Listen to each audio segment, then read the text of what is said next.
I awoke to a cry from downstairs. Half naked, I jumped out of bed, nearly tripping on the throw rug laid out on the floor. On my nightstand, a huge bong, about 4 feet tall, stood next to a Bowie knife. I always kept the knife next to my bed, especially after reading too many true crime books about Richard Ramirez and the original Night Stalker, people who would come into your house and slit your throat for no reason. "Mom?" I screamed. "Are you all right? What's going on?" No answer. I pushed the bong aside and grabbed the knife. It felt perfectly weighted in my hand, the carbon steel shining in the sunlight coming in from the window. "Mom? I'm coming down," I called, realizing how stupid it seemed to give away my position and intentions immediately after I did it. But wait, if there is an intruder down there, perhaps I could fake him out, I thought to myself. I paused, my heart racing, thinking hard. I used to sneak out the window all the time as a teenager, to meet with pretty girls by the lake or drink cheap beer and smoke weed around bonfires in the middle of the night with my friends. The fall to the bottom, I knew, wasn't too bad, being only the second story. If I hung down from the window ledge from my arms and dropped into the soft earth below, like I had done 100 times before, I should be fine. And I might gain an advantage on a potential intruder. These thoughts all passed through my mind in a fraction of a second. I heard footsteps coming up the stairs now. I opened the window, threw the knife down on the light brown soil below, and began to slowly push my legs and lower body out the window. I had to put all the pressure on my stomach and chest as I shimmied, a thin bar of wood and metal biting into my skin and bones. It was certainly uncomfortable, but not nearly as uncomfortable as getting stabbed to death, I whispered to myself. My head was still in the room when the door flew open. I saw a man in a plague doctor mask standing there, covered in blood from head to foot. The mask's surface imitated the flesh of a bird, wrinkled and plucked, and off-white with furrowed skin. It had a sharp beak, just like a bird, a beak where plague doctors used to stuff herbs and medicines to keep the bad air away, when the Black Death had swept across Europe, killing over 50% of people in some areas. The medical professionals of the time had believed, quite wrongly, that the bubonic plague was spread through poisonous air and bad smells, rather than the fleas carried to other continents on rats from ships in Asia. Besides the mask, the man wore a black hoodie with black pants and black, steel-toe work shoes. He had the hood pulled up, and with the black leather gloves on his hands, the only visible part of his body was his eyes, reptilian and cold, never blinking. He didn't say a word or make a sound. The man's dark eyes stared through the holes, and I felt a surge like electricity run through my body as we examined each other for a moment. The world seemed to stop spinning, and everything went away except for me and him. I don't know what a mystical experience feels like, or a psychotic breakdown for that matter, but in that moment, something happened. As if looking down from above, like God examining the endless stars and planets, I saw my whole life leading up to this moment, every good and bad decision I had ever made. I saw the people around me, happy or depressed or angry as my choices emanated outwards, like ripples in a pond. And I saw myself, dead at 24, my body mutilated and torn, and then I saw a closed casket funeral, awkward and hot in a stuffy church, before everyone I knew and loved followed it out to put me in the ground. And then, who would remember me? Perhaps my friends and family, on long drunken nights, might nostalgically say, "Remember when James did this?" Or, "It's so sad about what happened to James," but mostly, they would go on with their lives, and it would be like I never existed. Then, in a flash, it was over. I was back, just another man terrified for his life, hanging desperately from a window, his face still above the ledge. And the other person here, he, too, seemed just a man again, not the monster I had created in my mind. But as he pulled the bloody axe from behind his back, held in one hand, he finally spoke. "They will be my slaves in heaven," he said in a whisper, his eyes widening behind the mask and showing off the yellowed whites. "The dead, they serve me, forever and ever, and I will be God. There are many rooms in the mansion, and I will fill everyone with the corpses of my slaves." He ran forward, breathing hard now, and raised the axe above his head. I let go as quickly as I could, but his sudden change from silence and stillness to maniacal energy had surprised me. My left hand still held the windowsill when the axe came down, and within a moment, I felt my pinky and index fingers chopped off at a 45-degree angle. I dropped, blood dripping down from the windowsill. The pain didn't come right away. As I fell, I wondered over and over, where's the pain? Maybe I was wrong. Maybe he missed. Maybe. And then suddenly, like a wave of fire, it came over me. I hit the ground, rolling around and grabbing at my spurting hand.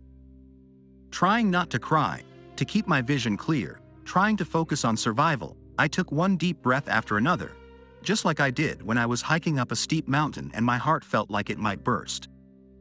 I slowly raised myself to a sitting position and realized I had to move now, right now. With shaking legs, I got up, trembling and nearly retching on the way. I grabbed the knife off the ground quickly, tucking it under my right arm. Then I held my left hand cradled in my right, the blood seeping out between my fingers and staining my pants and shoes. I felt lightheaded, and as more and more of my body's fluids seeped out through my amputated fingers, I knew the risk of collapse was real. My servants in hell. The madman cried from within the house, shrieking at the top of his lungs. It sounded like he was coming down the stairs, or maybe already even in the kitchen. They will be with me under the burning sun, on the sands which scorch and scar the disbelievers. When the demons and the angels look at me, at what I will become with more and more people transformed, in death, into my slaves, they will see not an equal but a god. I had nearly reached the woods now. It quickly descended into thick brush, prickers and ferns surrounded by evergreens, oaks and maples. As the front door slammed, I leapt forward as fast as I could, ducking and rolling under the thickest pile of ferns I could find. Then I lifted one leaf up, peering out towards the house. I felt spiders crawling on me and mosquitoes biting me, as well as incessant gnats that flew in my eyes and mouth. I saw the man exiting the kitchen door and looking around. I needed a plan. I had left my phone up in the bedroom, charging against the far wall. If I had grabbed it as soon as I heard the scream, instead of the knife, I could be calling 911 right now. For all I knew, my mother was dying on the floor at this very moment. No, she's already dead, my mind whispered to me, and I brushed it aside. I had to have hope, but that seemed a commodity in short supply. A spider fell right next to my head, still holding onto a strand of silk that connected it to the fern. A fat, brown spider with ugly hairs on its legs. I jumped and nearly made a sound, brushing it away as fast as I could. Even in a life or death situation, instinct still kicked in. By the time I looked back, the man had disappeared. I don't know where he went. And that got my anxiety going. I looked back over my shoulder, expecting to see an axe or a knife coming down. Yet nothing there that way too. Odd. At this point, I had no idea what to do. Part of me wanted to run as fast as I could deep into the woods. I knew these woods better than anyone, having loved hiking since I was a boy, and I weighed almost nothing, being 6 feet tall and only 160 pounds. I could out-EK or outrun any of my friends, and any time we went up mountains, I would be far off in the front, not even tired while the rest of them cried for a break. I considered these points and thought of the man, trying to make a mental image of his body through all the coverings. He looked slightly overweight, if I had to guess, and I doubted he would be as fast or agile as myself. The other part of me argued that I should stay there, hiding. He almost certainly hadn't seen me, and if I ran out, he could be anywhere. He might also have a gun, and then no matter how fast I ran, it might not matter. My mind kept considering the points over and over, until I realized that indecision was a decision in itself. If I stayed here thinking about it, then I would be, in essence, just choosing to hide. I guess I had a third option, to fight with the knife. I didn't consider this an option at all, and in reality, only brought the knife as a last resort. A madman with an axe, and maybe a gun, and maybe even accomplices for all I knew, would easily take out a skinny kid with a knife in a one-to-one fight. I knew nothing about knife fighting, or killing people, or even self-defense, for that matter. Choose now, I whispered to myself. Choose now. Choose now. I got up and ran deeper into the forest, not giving myself time to second-guess my decision. I heard indecipherable yelling behind me as I broke twigs and ran through the brush, making noise. A gunshot went off, and the branch of the tree to my left exploded in a shower of splinters and leaves. Running as fast as I could and zigzagging, still holding my bleeding hand against my chest, feeling lightheaded but also strangely energetic and alive, I left the maniac far behind in minutes. He tried shooting a couple more times, but his shots hit trees far away from me, and I felt I had escaped. After a while, I stopped for a rest. I had sprinted at least a mile by this point, gone off the trail and scrabbled up rocks and changed direction multiple times. I still had a general sense of where I stood in the forest. I knew if I continued north, I'd find a 6-lane highway cutting across the rural town. And so I headed north, hoping to find someone who might help a guy who just had his fingers cut off by a madman. After what felt like days to my exhausted and frightened mind, I heard the roar of traffic echoing through the trees. The deceleration and acceleration of trucks and large vehicles as they passed on the highway gave the roaring echoes a cyclical sound, and it calmed my heart immensely as I imagined the help that waited not far away. But I hadn't hiked as quickly as I had thought, apparently.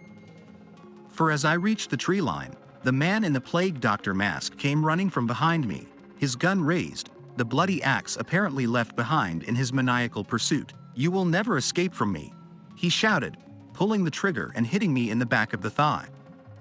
I screamed, coming out from the trees and limping slowly into the road. A car in the slow lane swerved crazily around me, and the next one put on its hazards and pulled slowly forward. I ran as fast as I could to the passenger's side door, which was locked. I knocked on it over and over, and the woman inside reluctantly unlocked it and opened the door. I jumped in, bleeding all over her seat and crying. I looked over at her quickly, realizing she was attractive and in her 30s with green eyes and light hair. I wondered how I looked to her in that moment. "Drive, drive. For God's sake, get me out of here. He's going to kill us," I screamed. Her eyes went wide and her mouth went slack. I thought, for a moment, I was dealing with a dullard, and I cursed my luck. Then she shut her mouth. As the man in the plague doctor mask ran out of the forest, as my legs spurted blood and my heart beat ever faster from the blood loss I had suffered, she hit the accelerator. The car that had swerved to avoid me had put on its hazards and started to pull over. The driver looked like he was trying to call someone, hopefully the police. Then I looked at the woman. "Call the police," I said quickly. "Call 911. Do you have a phone? Is it charged? We need help immediately, and I need medical attention." "Why?" she asked. "What is this about?" "The Temple body killer. I think that's what he calls himself when he writes those crazy letters to the newspapers," I said. "I don't really watch the news, but I heard people talking about him at work. Anyway, he came into my house, chopped off my fingers. I raised my left hand for emphasis, and shot me, and he has a gun, and he's looking for me right now. So you better get the hell out of here as fast as you can, unless you want to meet him yourself." As if on cue, I saw the madman run to the car with its hazards on in the breakdown lane. The woman driving in my car pulled out her phone and frowned. "No service, sorry," she said. "This is a dead zone. Usually in another 5 or 6 miles I get service, but down here where the states meet and there's no real towns for miles, they never built any cell towers." I sighed. I felt like my luck today was abysmal. The Temple body killer pulled out his gun and tapped the window of the stopped car. As soon as the man on his phone looked up, the madman shot the driver of the car in the face, a man who was likely trying to get service, to report that I had run in the highway and he had nearly hit me with his car. Another good Samaritan, taken out by a lunatic under the bright light of a sunny and beautiful day. I saw the masked man drag the body out of the car and hop in the driver's seat, reloading his spent casings as he sat there and looked around. Then he saw me, turned around in the passenger seat and looking back, and our eyes met for a second. "Damn it," I said. "I think he just saw me. He has a car. This is not good." The next second, he peeled out, running over the man's body as he pulled away. Cars coming down the highway honked and swerved as the madman and killer pushed his car's accelerator to the max. I heard the screaming of its engine as he began to gain. We need to go faster, I said. Can this thing go faster? He's gaining on us and he has a gun. He might shoot out your tires or something. He might shoot you or me. I don't know. He's insane. Totally insane. I rambled. We need to get away. I only have a knife. I don't know what we can possibly do against a madman with a gun. The woman smiled over at me, cryptically. It seemed out of character. I have a gun, she said, reaching under her seat and pulling out a huge pistol. She passed it to me. Do you know how to shoot? This end faces forwards, I think, I said sarcastically, laughing. Is this a .45? She nodded. Big damned gun. ACP, I think. This could do some real damage. Well, she said, if you're going to buy a gun for self-protection, you might as well get something worth the money. Good stopping power in a .45. I've only ever used it on the range. I don't believe in hunting or anything. At that moment, a gunshot ripped through the car, shattering the back windshield and the back passenger's side window. I looked behind us and realized he had gained. The woman drove smoothly and quickly, but her car did not have the same acceleration or horsepower as the one the killer had stolen. I saw he had a souped-up, newer Ford Taurus, while the woman drove an older Buick Encore. I instantly knew I was screwed, except for the gun. That was my ace in the hole, my deus ex machina. Now, at least, we had a more level playing field.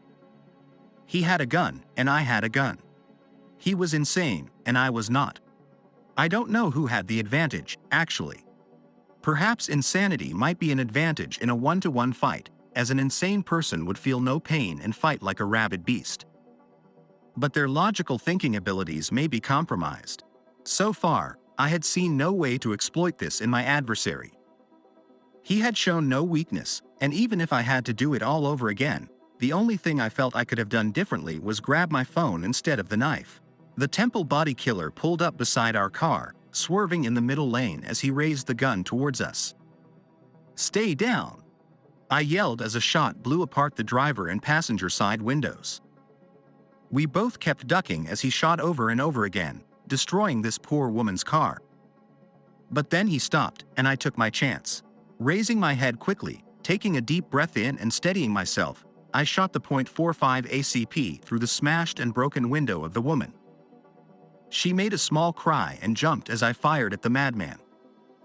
I saw a spray of blood as a bullet hit his shoulder, and his car swerved madly to the left, smashing into another car in the fast lane that had tried to go past us. With a tearing of metal and a screech of tires, the cars flipped and rolled over towards the breakdown lane, eventually landing on the grass in a tangled mess of broken glass and twisted frames.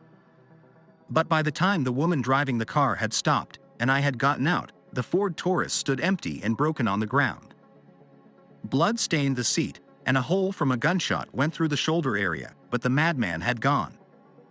I looked towards the thick forest that lined the sides of the highway, seeing no one. We quickly drove on and found service, summoning the police and the SWAT team and ambulances and everyone else we could call. But they found no trace of the madman in the plague doctor mask, though they had samples of his blood to match to any suspect that may be apprehended. I didn't consider that much of a win. My mother didn't end up surviving the attack by the man who called himself the Temple body killer. She had died within seconds of him invading the house. By the time the police got to my house, they found the head cooked to a blackened crisp. We buried my mother, God rest her soul, and had a closed casket funeral. She was one of the sweetest women I had ever met, and she didn't deserve to die in such a way or have her body desecrated. But this world is a sick place, with sick people on the loose, and I know she is in a better place now. I moved far away and tried to forget. Every time the Temple body killer struck again, the newspapers would explode with headlines, and the media always wanted to interview me, the first known survivor of this mass murdering fiend. At first, the police gave me an escort and a patrol car would pass by my house every 15 to 30 minutes, but as time passed, they forgot about me and I felt relatively safe. I didn't think the madman would come all the way down to Florida from New England, where he usually hunted, just to find me, after all. Until today. I walked out into palm trees and the smell of the ocean and found a note in my mailbox, written in blood. It wasn't in any envelope, but it looked like it had been personally dropped off by someone. I unfolded it, looking at the half sheet of torn computer paper in stunned silence. On it, I saw only a few lines, written in blood. Elegant, curving copperplate cursive formed the letters. I dropped the letter and ran inside to call 911, the words ringing over and over in my head. We will be together in hell very soon. Always yours, the Temple Body Killer.